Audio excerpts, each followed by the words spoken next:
Bonjour et bienvenue sur Crypto House pour un nouvel épisode de l'actualité crypto de la semaine. C'est pour tout de suite.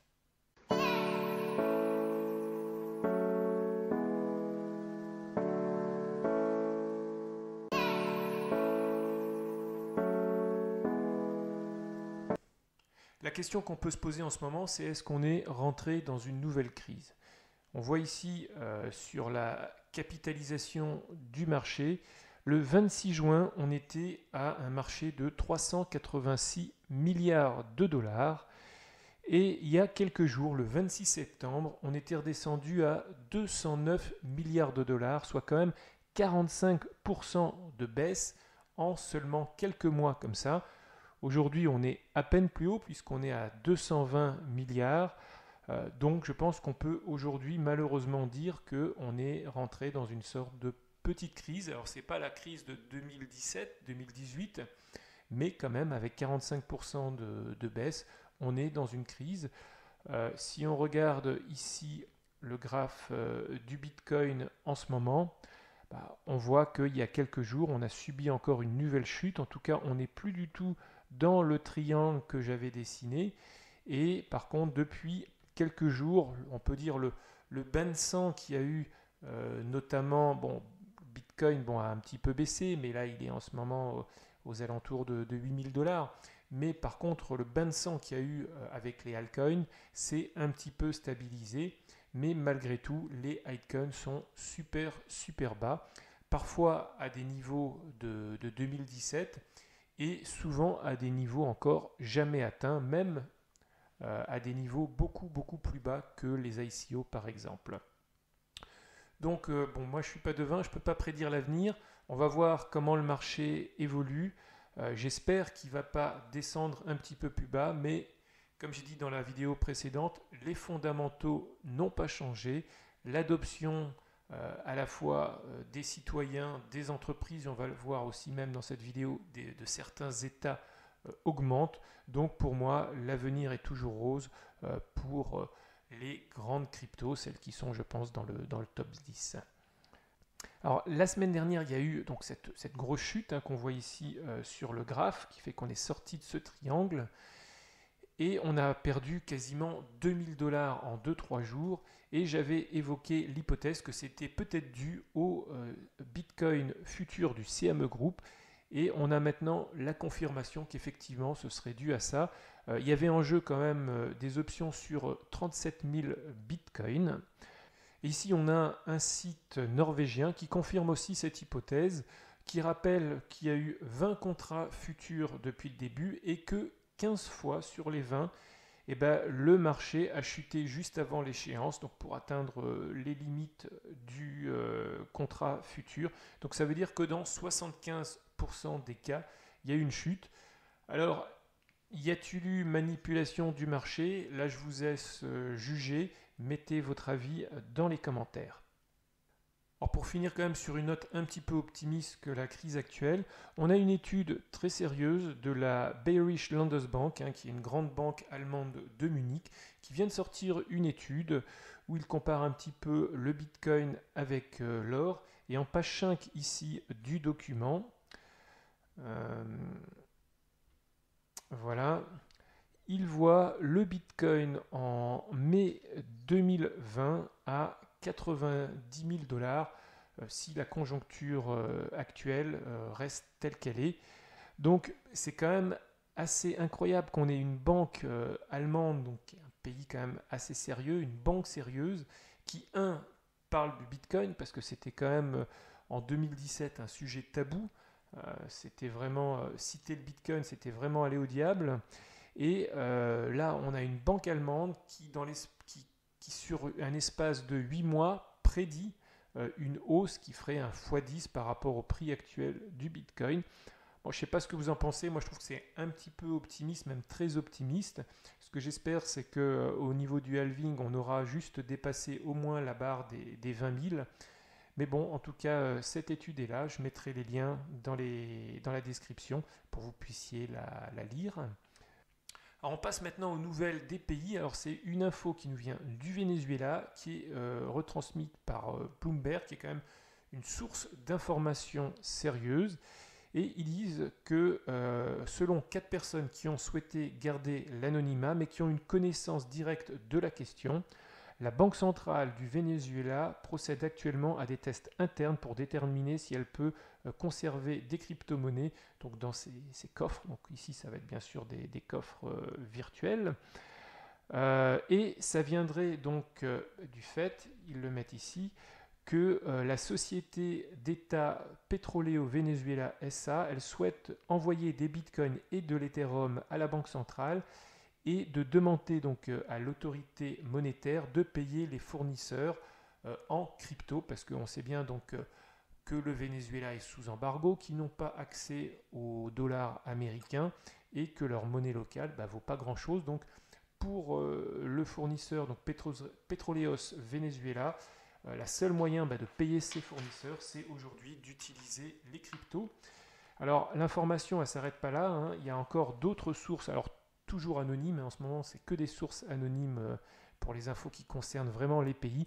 Il y aurait maintenant des propositions pour que les crypto-monnaies fassent partie des réserves internationales, donc du Venezuela, qui se situent maintenant à leur niveau le plus bas depuis 3 décennies avec seulement 7,9 milliards de dollars. Donc là encore une nouvelle qui il y a quelques années aurait vraiment eu un impact sur le cours du Bitcoin. Aujourd'hui, malheureusement, il n'y a aucun impact avec ce type de nouvelles. On parle quand même d'un grand État, hein. On parle quand même d'un État qui a 32 millions d'habitants, qui teste les crypto-monnaies pour résoudre des problèmes liés à leur économie et à leur politique qui est en ce moment pas simple du tout. Donc aujourd'hui, c'est des tests, mais peut-être qu'ils vont passer en production. En tout cas, ce que j'espère, c'est que s'ils passent en production, qu'il y ait quand même un impact sur le Bitcoin et l'Ethereum. Moi, à mon avis, s'ils passent en production, il y aura un impact. Et peut-être qu'à ce moment-là, l'Ethereum et le Bitcoin atteindront de nouveaux sommets. Une nouvelle qui nous vient maintenant de Cardano. On sait que Cardano cible depuis déjà quelques mois les États pour l'adoption de sa blockchain. Alors, ils ont déjà signé au moins des MOU avec la Géorgie, avec l'Éthiopie, et maintenant, Cardano s'attaque aux grandes entreprises. Ici, on parle d'un premier client qui est New Balance, donc la société de chaussures de sport. Je crois que c'est une société américaine. Et New Balance souhaite tracer l'authenticité de ces produits grâce à la blockchain, donc à la blockchain Cardano. C'est vrai qu'on voit de plus en plus de chaussures falsifiées, et donc là, ça permettrait de savoir en scannant peut-être un QR code, de retracer l'origine de la chaussure et de savoir qu'on n'achète pas une copie.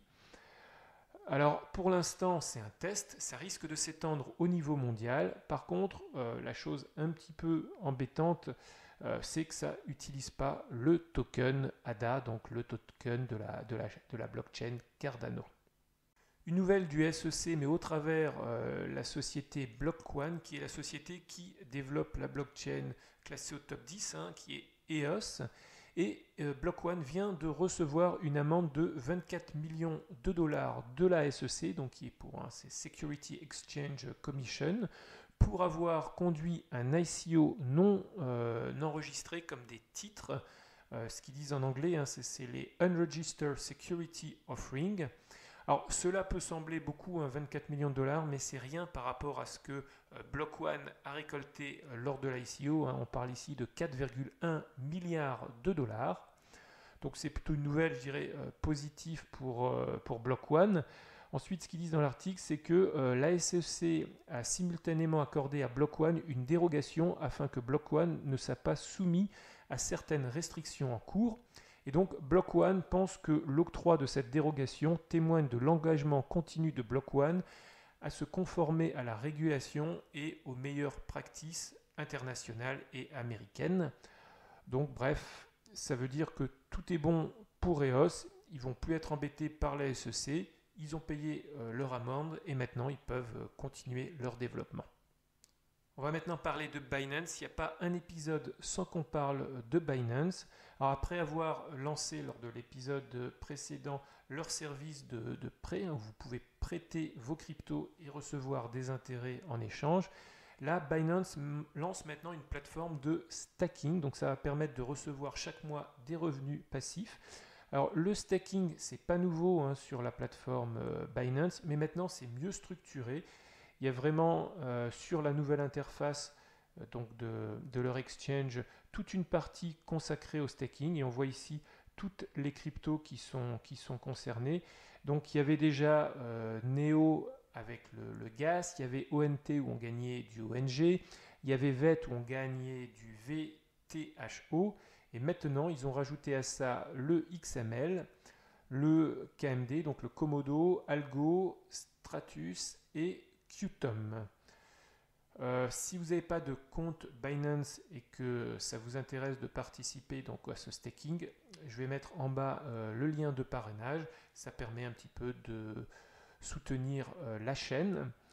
En tout cas, moi je vais essayer ce stacking avec Qtum. Donc là on voit ici qu'on a une estimation annuelle de 6 à 8%.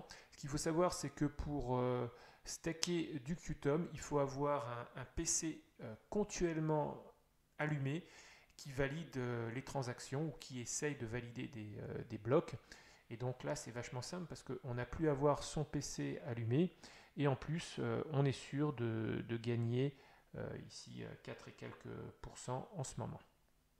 On continue avec Binance qui, juste après avoir lancé leur plateforme de stacking, ont annoncé qu'ils allaient aussi intégrer Tron avec leur token TRX à cette plateforme.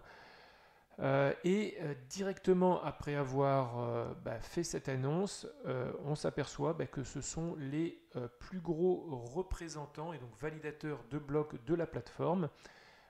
Si vous faites du stacking déjà de Tron, vous allez voir que Tron est classé le premier représentant. Alors, ils ont 12 millions de votes, donc ça veut dire qu'il y a 12 millions en gros de tokens, en tout cas au moins 12 millions de tokens sur Binance. Juste à titre de comparaison, le second validateur est à 523 000 et le 10e représentant est à peine à 300 000 votes. Donc ça veut dire que Binance a vraiment un très très gros pouvoir aujourd'hui sur Tron. Ça représente à peu près 1/6 de tous les tokens en circulation. Donc Binance commence à avoir des positions dominantes sur plusieurs projets blockchain. Et en tout cas sur Tron, ils ont une grosse position dominante. Et est-ce qu'on peut encore parler de décentralisation avec Tron si on sait que Binance a déjà 12 millions de votes rien que pour eux?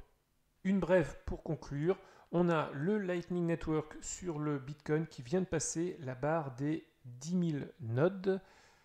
Pour terminer, je vous rappelle que j'ai aussi un lien de parrainage pour Brave. Là, actuellement, j'utilise le navigateur Brave. Ça vous permet de gagner 5 $ en BAT, en token BAT. Et en plus, Brave est quand même un navigateur qui fonctionne super bien, qui permet, si vous êtes en France notamment, de pouvoir être rétribué quand vous voyez de la publicité sur Internet. Et ça, c'est le seul navigateur qui permet ça. Donc, pour soutenir encore la chaîne, si vous pouvez utiliser le lien ci-après, que je vais mettre aussi dans la description. Donc, dites-moi ce que vous avez pensé des nouvelles de la semaine. Est-ce que vous pensez, vous aussi, qu'on est déjà dans une période de crise, en tout cas petite crise, et qu'est-ce que vous pensez des bitcoins futurs, du CME Group sur l'influence du marché? Est-ce que ça devient trop important? Est-ce que le marché est trop manipulé? On peut avoir une conversation ici dans la description. Abonnez-vous à la chaîne parce qu'il y a une vidéo comme ça toutes les semaines, et si vous avez aimé la vidéo, un petit pouce vers le haut fait toujours plaisir.